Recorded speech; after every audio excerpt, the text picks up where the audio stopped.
My brother. So now we have actual time, good Wi-Fi, everything's working out. I know you're a busy man. Yeah, I know graduation season can be like a lot, man. We all been there. I have graduation this Sunday at Arizona, so University? I understand. Yeah, yeah. I graduate this Sunday at Oh wow, University of Arizona. congratulations. Thank you, thank you. So I know, understand. Very busy.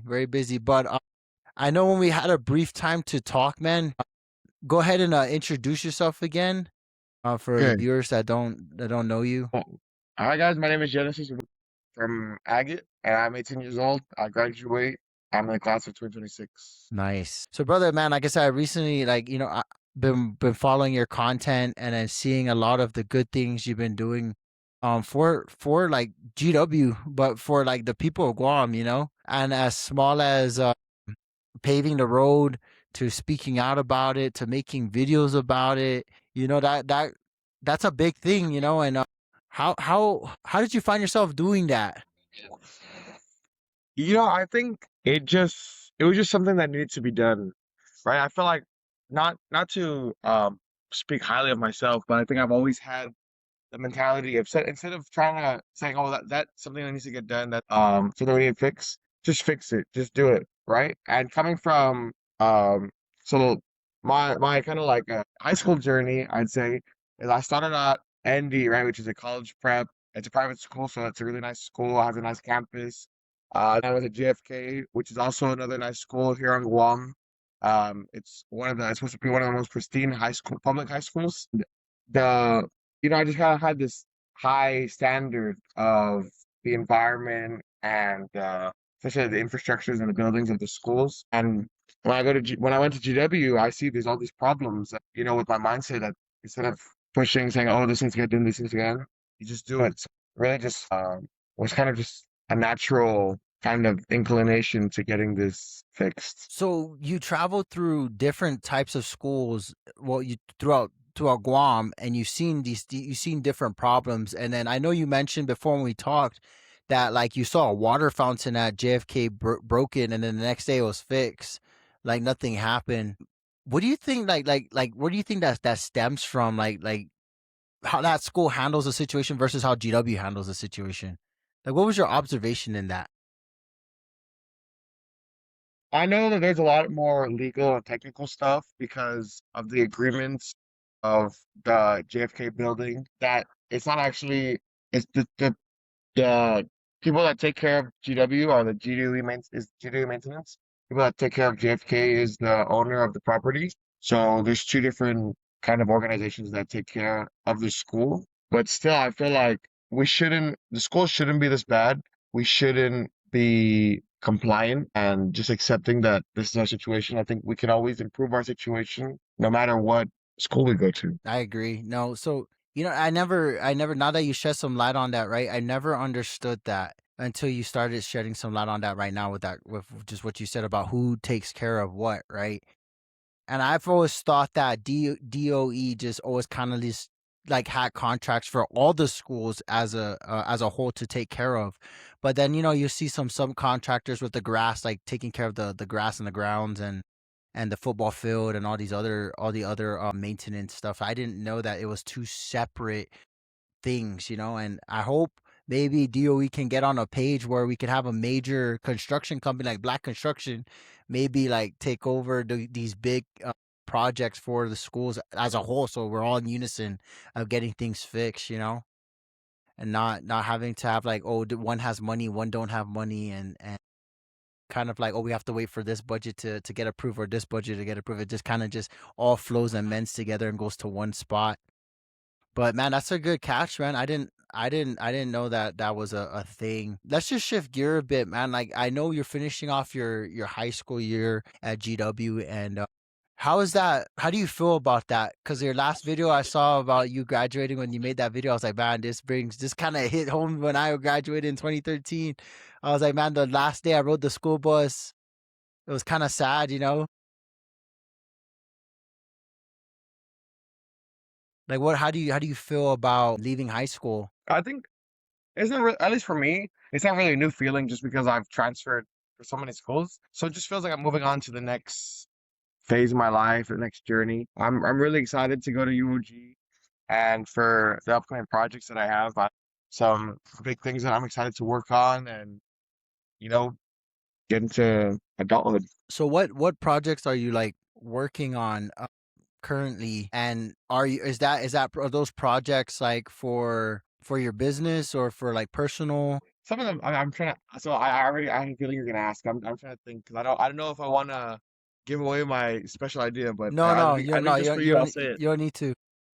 No, so basically, so I have two things that I'm working on right now. One, I'm working on my marketing, kind of like a social media marketing, because that's a big issue. I mean, it's not a terrible issue, but I see it's somewhere where I have expertise in and that I can use to my advantage to, create a business is social media marketing. Right? So many businesses on Mm-hmm. Guam. It's just like Guam. That's just how Guam is, right? And I think we can fix it with time, but we're just really delayed compared to like the states, right? Social media isn't as big of a thing and not used as much on Guam as it is in the states, right? So that's Facts. one thing that I want to help smaller businesses or just any businesses not on social media, right? Because everyone's stuck doing traditional commercials, ads, and putting up a little sign and stuff, but they're not taking advantage of social media. So I think there's a lot of room for me to grow with my expertise and what I've built for myself and helping these businesses get online, right? And the second thing, and this was something that I've kind of been working on the last week or so, is I don't know if you ever heard of an Atlas card. Yes, It's yes, basically I have heard an Asgard. Yeah. are we talking about the same? I was Googling it. I think it's a different kind of card. But so Harvest, they do this thing called the Atlas card, and it's like a discount card, right? Correct. Yeah. Yeah. So what my idea was is that because I have such a vast network of different businesses and restaurants and stuff, and I was thinking, how do I monetize what I've done? So basically, I I'll give my viewers, right? You buy this membership into my network and I kind of sell discounts for the stuff, and I sell the card. Each restaurant will kind of give a discount, something like that. But it's more like technical. Yeah, But no, I that think that's it, nobody's ever dude. done That that. is no, and that's really cool because now you're giving incentivized account account users to go into these local businesses and spend their money and grow their local business on Guam, and Exactly. that's That's very also huge. why. That's very huge. Yeah, exactly. That's also why I wanted to do it, is because I think I was talking with a lot of different business owners, right? And obviously, tourism was one of our biggest, brings in a lot of the income to the island, right? That's what we depend on for our economy. And I think to help sustain ourselves more, we need to spend more locally and help each other, right? We need to cultivate the economy by, spending, going out, keeping our money here, bringing money in, not making money here, then letting it get out of the economy. So I think you're gonna help, especially a lot of like for locals to go out because people always say it's expensive. There's always oh that's like tourist priced things. So then you don't like you go to the ABC store, different places like the hotel lobbies and stuff. Those are all expensive. But if you have this local card, right, just it gives you a local discount at all these different stores, basically. Dude, I like that, man, and it's like I said, even you between you and then I heard Jen Chrysostomo from Cars Plus. She talked about it on that podcast about like having even jobs in our economy in Guam, needing more to grow and needing more stimulant so that we could have like younger kids like us just build Guam, because you mentioned before we are the future. You know what I mean? Like I'm gonna come back home after I'm done here and run for senator, run for Congress, run for possibly governor. I don't know. You know what I mean? But because those are our people. We need to help our people, especially keeping our businesses that our businesses open, because our generation are starting to open businesses now or being hand down businesses, and we need to keep it there. I'm very curious. I want to ask you this question: is like, what do you think about the airport? About only having one, like United control and dictate the prices of flights coming in and out of like Hawaii.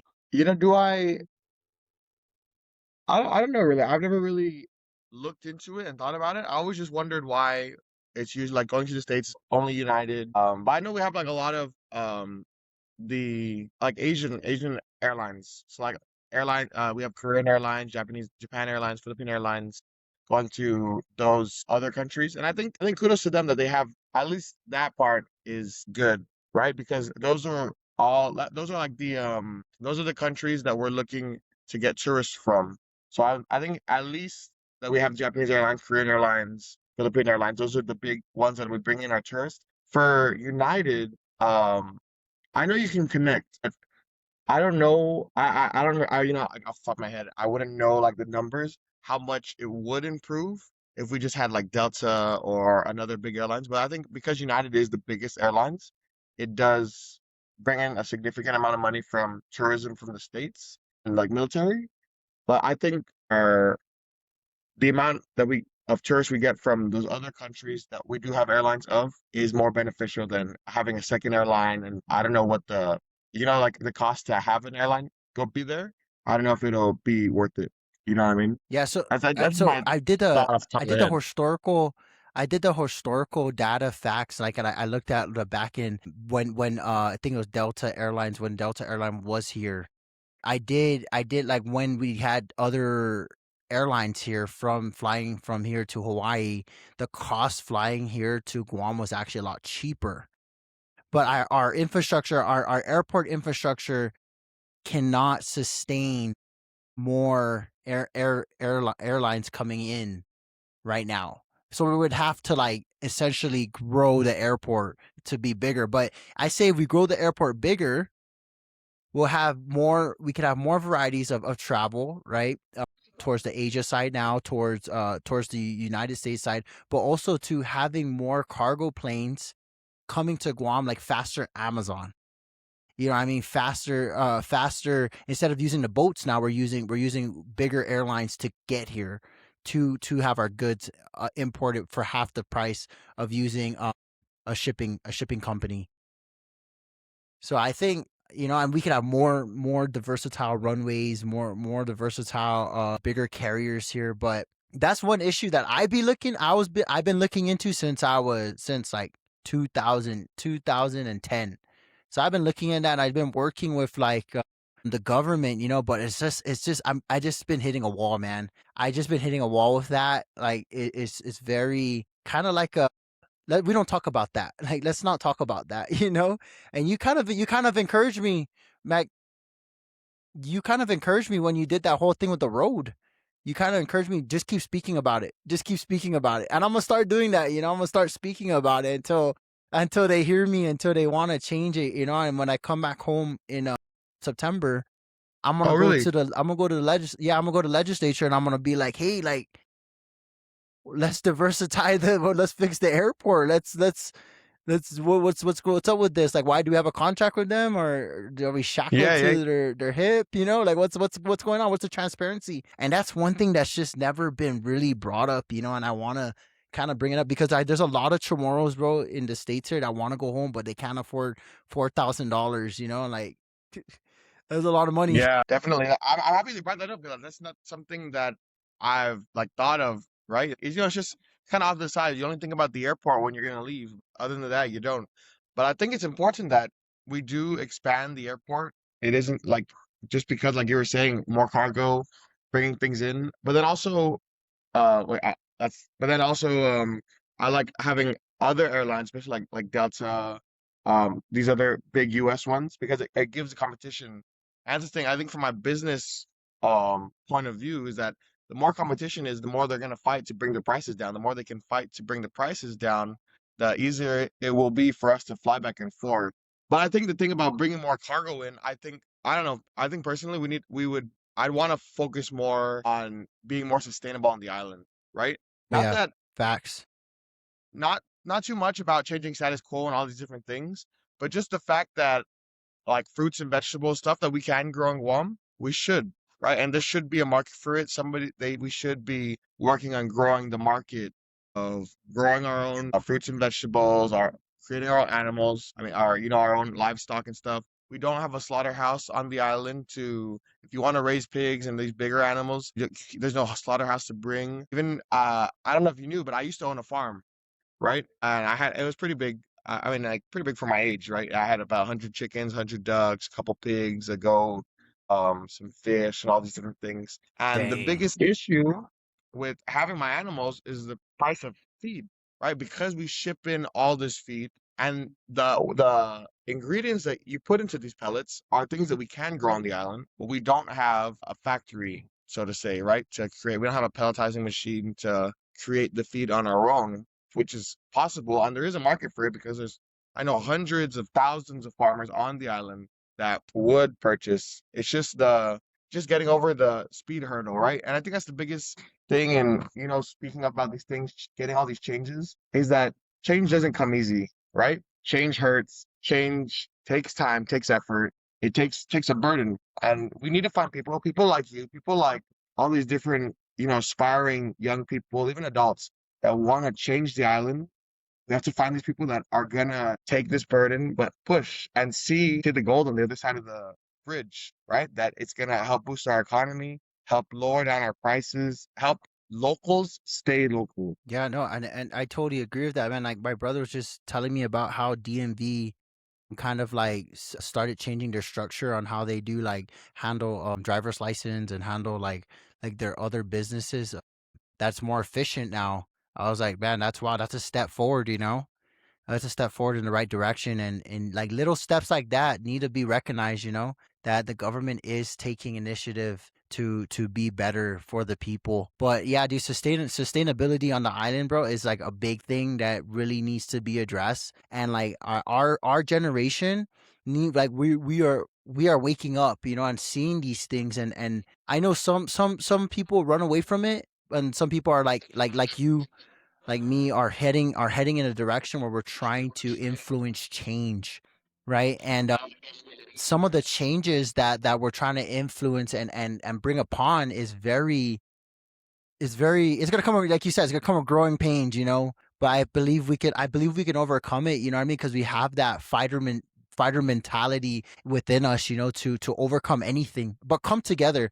And I think that's the biggest part is coming together and having all the businesses on the same page instead of just like doing a cutthroat, you know, kind of like showing that enough maulik to each other, you know, and say, hey, we're here to support any local business, you know, because I have a lot of friends that sell a lot of merchandise and stuff, and they're like, hey, Par, I'm gonna give you this. I'm like, no, no, no, I want to pay for it because I want to support your business, because I want to give you the money for it. You know what I mean? I don't want it free. I Yeah, want yeah, to yeah. give you the money for it because you work for it.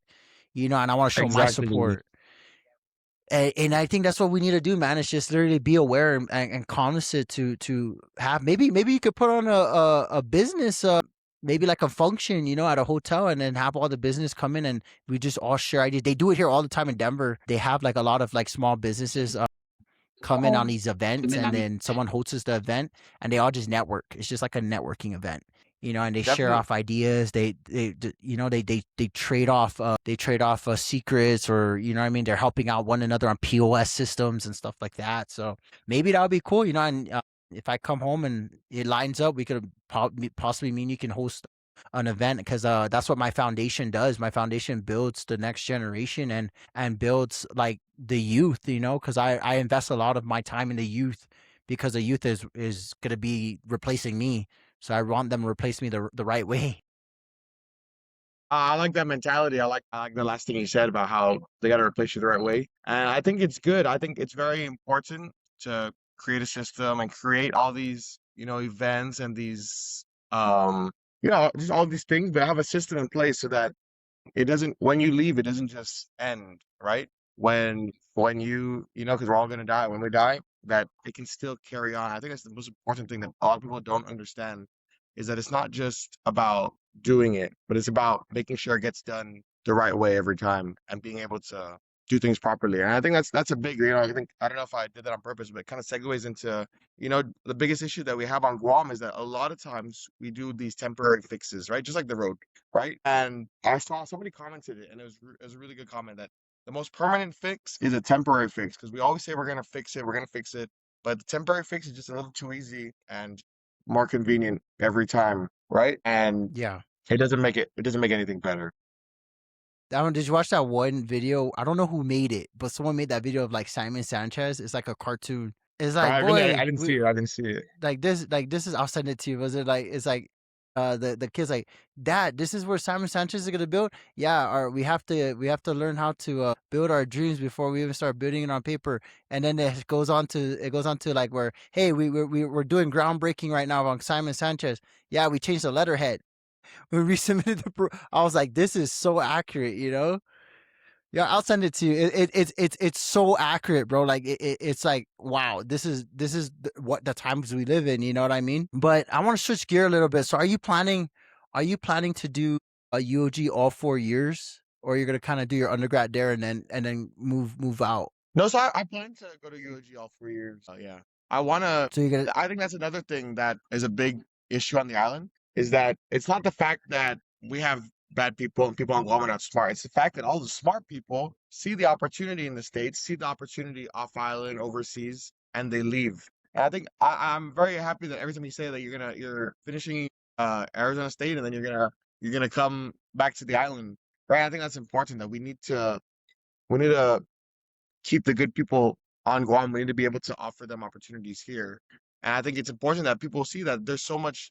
That's what my mentality's kind of been in the last couple of months, in the last year, is that there's there's nothing on Guam. That's what people always say. There's nothing. There's so little. Guam doesn't really have anything. It's too small. But if there's nothing here, that means there's so much that we can bring to the island. There's so many correct. opportunities and business plans, ideas, things that we can bring to the island. You just got to go out, see it, be creative, and bring what you want. I was just talking with EJ Calvo, right? And he's running for lieutenant governor, and we were just talking about the economy and stuff. And what did he say? I forgot what he said. Oh, he said that what he wants to have on the island is it when you think about these big things in the States, he doesn't want you to have to go to the States for these things. He wants it to be able to be on Guam, right? And he's the one who does like these Hafaloa concerts. I think that's been a big thing recently, is Correct. having these Yeah. all these concerts on Guam. We haven't really had big concerts the way we do now. And he's been kind of cultivating this new market for the concert. And he was saying that, man, you go to the States, right? And you see all these headliners, they're all playing. And why do you have to go to the States for that? Why can't I just have that here on the island? And he's done it. He's made it possible. He's done so many other things, and he's really a great guy to kind of connect to and really pick his brain. Yeah, bro. There's a lot of people. I'm telling you, there's a lot of people that are just like him, really, really doing like a lot for our community, especially like in the jiu-jitsu community. We have Steve Shimizu, where he's like creating Mariana's Open all over Asia, bringing money and bringing businesses to Guam for jiu-jitsu. You know what I mean? So he has grown the jiu-jitsu community like exponentially, like over the years since I was a little kid. And it's so cool to see that. Now we have high level competition, high level competitors coming to Guam and getting noticed because of the amount, because of the professionalism and the grind that him and everybody and his staff bring. And that's like Yeah, amazing, exactly. and even with Hafaloa, like with the whole freaking with the concert, like dude, they're bringing top tier people to perform, and that's awesome. Yeah, exactly. That's super That's awesome. exactly what how I want it. I want people to see it is the same way. That's a message I kind of been trying to spread too. Is that we can all these things we have in the States, we can have it here on Guam too. It's just the effort of doing it, right? Like how you're saying with Steve Shimizu. It's just about having to grind, having to do the hard work, doing the unseen hours, and getting it done. But it'll pay off in the Correct. end. Dude, so okay, so all 4 years UOG homegrown while you're doing that, working on your profession, working on your personal business, and then helping our community out there. Man, I commend you. That is freaking awesome, and I commend you for that. Where did you find your voice at? Like how did you find your voice? I think it just kind of happened, right? It's nothing like nothing like I was pre-thinking about it. I just kind of did it, right? And that's the thing that's what I like the most about GW is the community there. When I think of all these big businesses and stuff, you look at the owners, they all come from GW, right? And personally, I've been thinking about it recently, right? It's not just a coincidence, right? I think the biggest thing that we have at GW is that it's people would say it's like old school, right? A very important thing that it's kind of unsaid, but you see in the mentality of everybody around is that everyone there is important, right? You don't kind of, uh, not to put JFK down, but I think at JFK it's easier to you find your cliques and you stay in your small groups, right? But at Facts, GW, yeah. it's really about networking, about getting to know because it's more family oriented, right? That's the biggest thing that I loved about GW is that it's family oriented. We're all one community, we're one Gecko family, right? And we all work together to get these things done. And there's so many business owners, so many local leaders that they understand how important it is to work together. Like you were just saying, right? That we're not fighting against each other. We all have the same goal, which is one to grow, and two, which is not commonly said, but we're all trying to grow the economy. We're trying to grow our island and we're all just getting there different ways. And I like that there's so many GW alumni, especially that I've met who've reached out and I've worked with, and they have the exact same. They're just trying to grow the island. They're trying to grow their business, and but they're not sabotaging each other in the way, right? They're like, "Oh, you're from GW. I'm from GW. Let's work together, right? Let's do all these different collaborations. But you're doing this, you're doing this. Oh, but you're from GW. And we just work together." And I think that's a big thing that we need to realize in the islands that we're not against each other. We all have the same goal, even in politics, right? I think, I've worked close with a lot of senators and different politicians over the last few months, and the biggest issue I feel is that everyone thinks that we're attacking each other. But I think it just takes a little bit of a more mature mentality to realize that we're just working hard. Iron sharpens iron, right? Or is it steel sharpens steel? Anyways, you have to be grinding at each other and like really like battling it out to get the best result. And I think that's what I've learned at GW is that we're all just working together, right? No, no, I totally agree, man. I totally agree with 100% what you're saying, because the counselor, Miss Kajiyama, Doctor Kajiyama, you know, Yeah, I think she's the she, old. yeah, she like, I was a trouble kid, man. Like, I was a trouble kid. But I'll tell you what, that lady saw something in me, and she said, you know what? She's like, Isaac, you are gonna surpass a lot of your peers in anything you put your mind to, and I know that you're gonna succeed in life. And I was like, I was like, oh no, like whatever, I was just that arrogant kid. But she kind of uplifted a lot of students that were the borderline of not graduating, not getting anywhere, and then she gets them somewhere. And she's been there for a long time, been there for a long time. So she understands, and she understands very well, like a lot of kids there do become very successful. A lot of my peers that graduated GW are very successful. A lot of them are doctors now, lawyers, very high ranking in the military now too. So you're not wrong. A lot of successful people do come out of GW, which it really surprises me. You know. So are you like planning, are you planning to do like 4 years and then run for senator or Congress? Like, do you see yourself in the political I can see arena? myself getting into politics. I've always kind of been fascinated by, the law, these procurements, writing bills, all these things. And I can see myself. But what I always tell people first is that right now I'm trying to build my foundation. That's what if I was to lay it out in a plan, right? I don't really like to plan. I like to be spontaneous. But right now, I'm just working on building the foundation, and really in 4 years, I have no idea. Or if you ask me what I was doing, I heard a valedictorian talk about this, right? It was some reel. He was saying that people always ask you, where do you see yourself in 10 years? But nobody ever asks, where were you 10 years ago? Do you think that you'd be in the position that you are now? Right? 10 years ago, I was what, Yeah. 8 years old? I was Yeah. second grade. I could barely remember what I was doing 10 years ago, right? But I would not have imagined that I'd be doing what I'm doing now. I swear I thought I'd have the greatest chicken farm on the entire island and I'd have 100,000 chickens and I'd be feeding them all and stuff like that. But it just changed. But I mean, right now, I'd like to, yeah, get into politics. We'll see. I really want to learn more about the economy. I think if, that's one thing. Because the thing is about the people don't understand about the Senate is that you're not running for senator to fix all the problems, right? You're running to be part of the team, right? Which is the legislature that's going to help the island. Everyone has their own chairs. They're all working on one thing.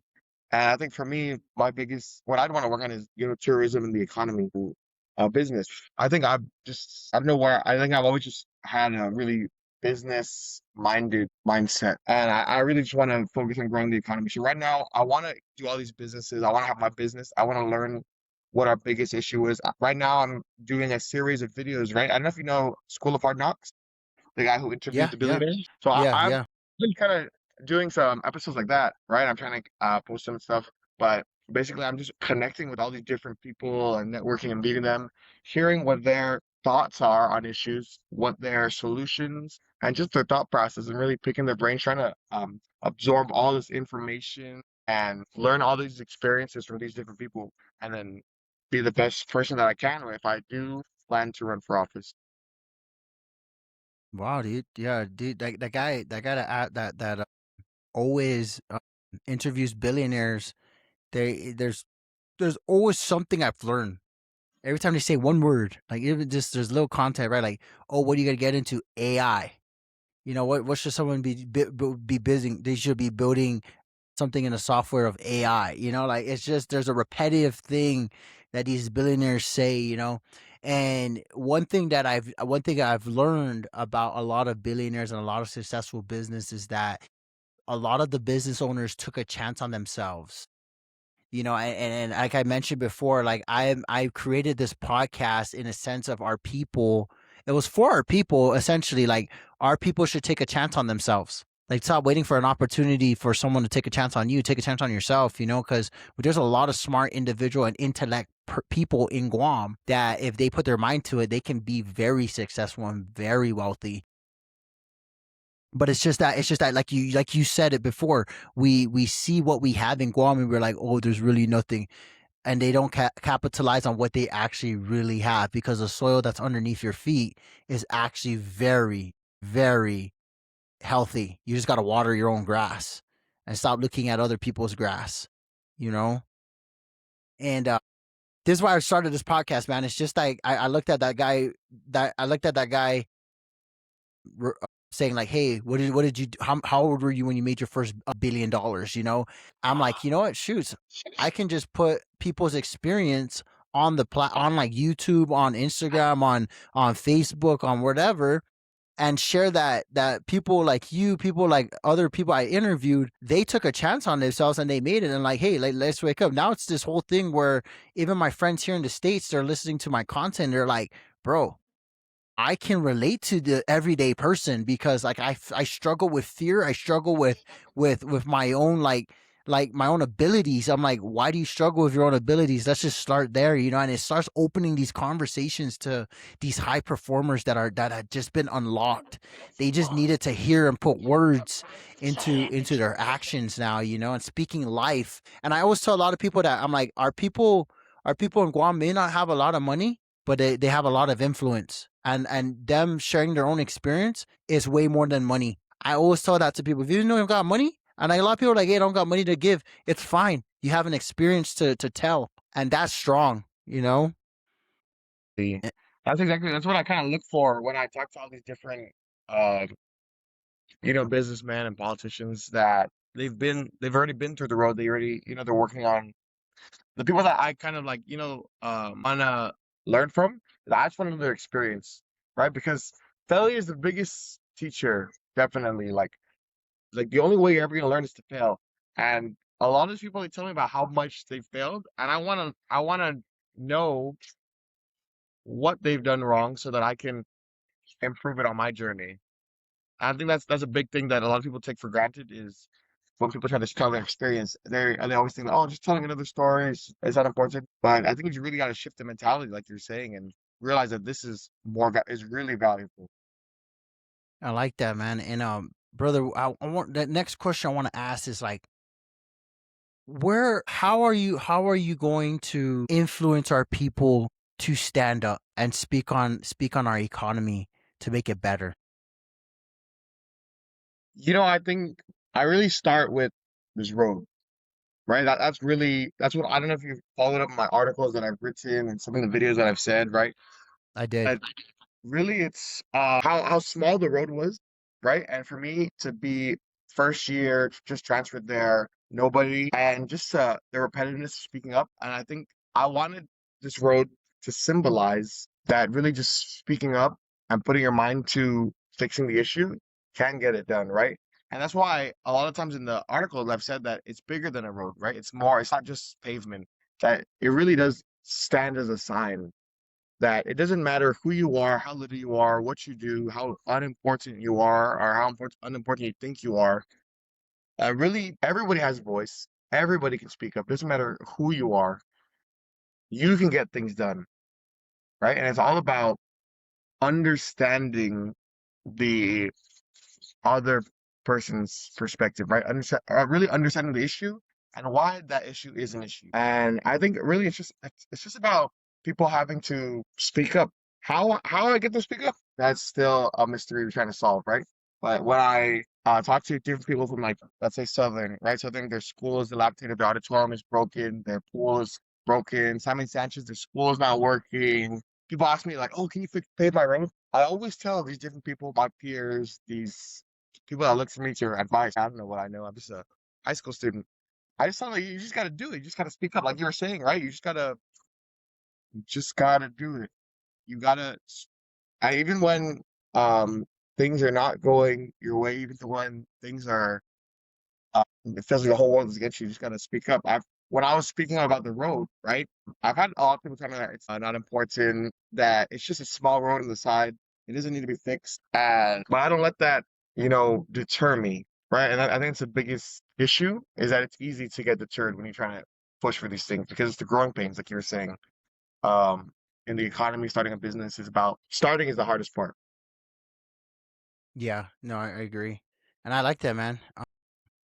Now, before we end this, man, I want your own opinion in your own words. Someone that's just looking at what you're doing and really want to get up to speed on speaking out and how to speak out. What is one advice you can give them that you want to share when they're first starting out to speak out?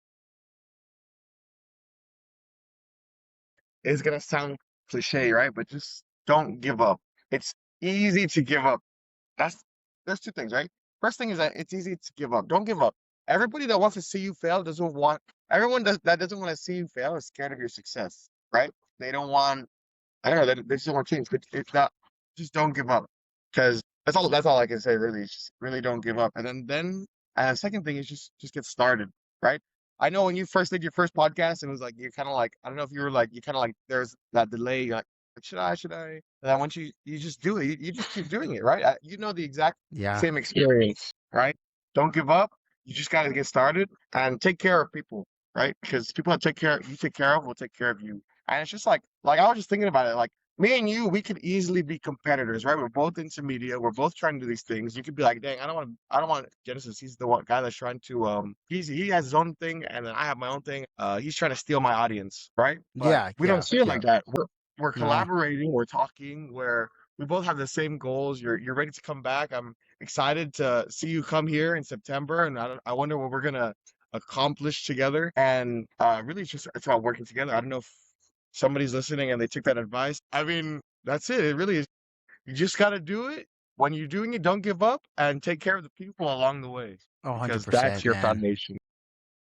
I like that, man. And you know what I mean? If you're all the viewers that are hearing this now, and I don't like I said, like you said, we're in the same row of like getting information out there, media and stuff like that. Like for me, I don't even care if I have like 180 views or 200 views or whatever someone else is doing. I'm just here to just put out the content and let the people have what they need to listen to. And kind of just go from there. I have an open mind with all these things. Like I don't really, you know what I mean. But if I do have like valid understanding of this is a very powerful platform with social media now today to bring out your issues and stuff and talk about it. And I like what you said. Just don't give up. Continue pushing forward and continue having conversations with people because that's where we all learn, through conversation. Brother, man, thank you so much for taking the time and out of your busy day. I know we've been going back and forth, and you have your graduation and all these other things going on, but man, the fact, like, I mad respect for you to just sit down and talk to me, and this is really good, man. This is really good. It kind of opens my eyes up to a lot of things. I learned a lot right now from just speaking with you, and you do have a really bright future ahead of you, brother. And I'm super stoked to see that. And Thank Guam is lucky to have you, man. Like 100%, hands down. And I hope and pray that our leaders are listening, and they're paying attention, because we're speaking up on these issues that are behind the doors, behind, like, kind of like, there's no agenda. I don't even have a script. There's no script here. And this is just things that are that we see and we hear and we live, every day. Um and I hope our leaders pay attention, and I hope they reach out to us and kind of pick our brains on these things. Like, where do we begin? Where do we start? And I hope exactly. I hope It's all for the about best for us. collaboration. Yeah. But hey, brother, thank you very much, and I Thank you really so much. I'm very appreciate you, honored man. that you reached out and you want to have me. But yeah, we'll connect more in the future. Definitely. Yeah.